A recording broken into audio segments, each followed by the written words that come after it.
What's up, party animals? Manny Lore here with another Study Minute presented by Fantasy Cruncher.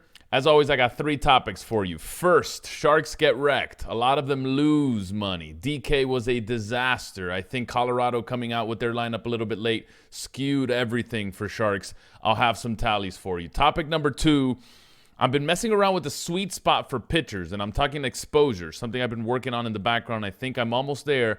I'll explain to you what I mean. And topic number 3, there's affordable qualifiers on both sites today. DK's running a 44, FanDuel 66. I'll run through what the field looks like there, but one of the last qualifiers that seems affordable and easy, I wouldn't say easy to make, but attainable. All that and more on the Study Minute, baby. Let's go. Sharks get wrecked on Monday. It was a disaster. I got wrecked too. I lost, I want to say, more than 50% of my action yesterday. Not just on Draftkings. I'm pretty sure if I would have played FanDuel, I would have lost it too. And then going over most of the Sharks, they got wrecked as well. And we can dive in. I have the numbers for you here already up on lineup study, and it was pretty nasty. I'm not gonna lie. Apart from Chipotle, who I think was one of the few who had a pretty decent night, and not many did. And I could just go down the list. Ricky D, Dark, Slewfoot, all these guys, if they made out a profit, it was barely, right? Anil, like so many guys, AWESEMO'S, Utica, like so many guys were just, I don't know if it was Coors messing everything up and those lineups not coming in time kind of messed with exposures. It was, or ownership, sorry, and it was very hard to kind of predict ownership on the night. It was just a very weird night. Also, chalk pitching didn't do well at all, and if you were able to get different and get away from the field, we'll get into more pitching talk in topic number 2, but if you were able to get away from the field as far as pitchers are concerned and have a different pairing than the rest of the field, I think you might have made out a little bit better than the rest. But for the most part, it was a lot of red. Piano Club, you see him here, minus almost 5,000. It was that type of night. It was that type of night for a lot of Sharks. When this happens, a lot of casuals do well. So we need nights like this. So BD Cook 2 with one lineup can win the 50K and then hopefully end up playing more. Guys like Paul Valley, guys like Lolly, Kev, all these guys that were in the top 10 and played 1 or 2 lineups, we need guys like this to win. It'll be better for the industry. So Sharks get wrecked, casuals do a little bit better. And if we're talking FanDuel, same thing. A couple Sharks almost took something down, but you know how fantasy works. You know how DFS is. If you almost take something down, with the payout structures, it's probably the equivalent to absolutely nothing. So you'll see it on lineup study. There's nothing good for Sharks on Monday. Chance to rebound on Tuesday with 15 gamers and a huge slate. So hopefully they'll do better. Hopefully I do better. And hopefully we do better collectively as well. Let me know how you guys did. I'd love to hear what went wrong for you. A few of you have tweeted me already. Feels like a lot of us ran into some bad luck. So hopefully that changes. Topic number 2, and this is a good one. Speaking of pitching, right? And I've been working on pitching in the background. So last week we had the whole NFL and MLB stuff going, depending where you watch, right? Depending whether you're watching on Twitch or listening to this podcast, watching on YouTube. I by myself on my alone time off camera, I was working on some pitching stuff. And if you guys have dissected some of my lineups, I've kind of, I want to say I've ran good to where I've not guessed, but like I've picked the right pitchers, luckily, right? And it has worked out.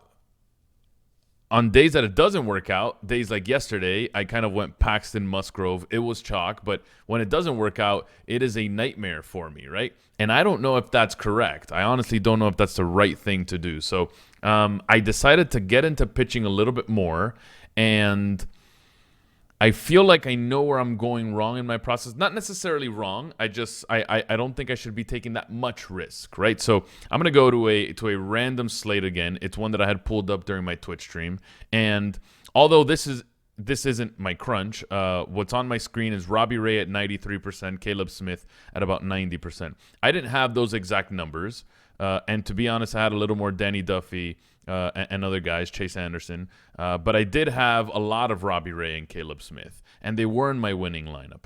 But what I took away from this slate, even though it ended great with the 50,000, I want to limit my risk just a little bit more while still applying some of the things I have been for the last 2 weeks, right? So I want to get, and I've been working on a sweet spot to kind of know how my lineup flows all together.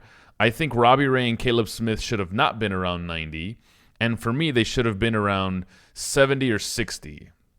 Maybe 60 or 50 on really big slates. And we're about to have a 15-gamer. So if I can hover around 60 to 50 on my highest guys and then go downwards, not only does it let me be a little bit different and unique in my lineups, it also lets me differentiate more and not put all my eggs in one basket and be prone to days like I had yesterday. It was unfortunate what happened, really. And I was watching that Musgrove game. Those Dickerson errors were, man, that could really tilt you. But that's part of the game, and I should acknowledge that randomness like that happens.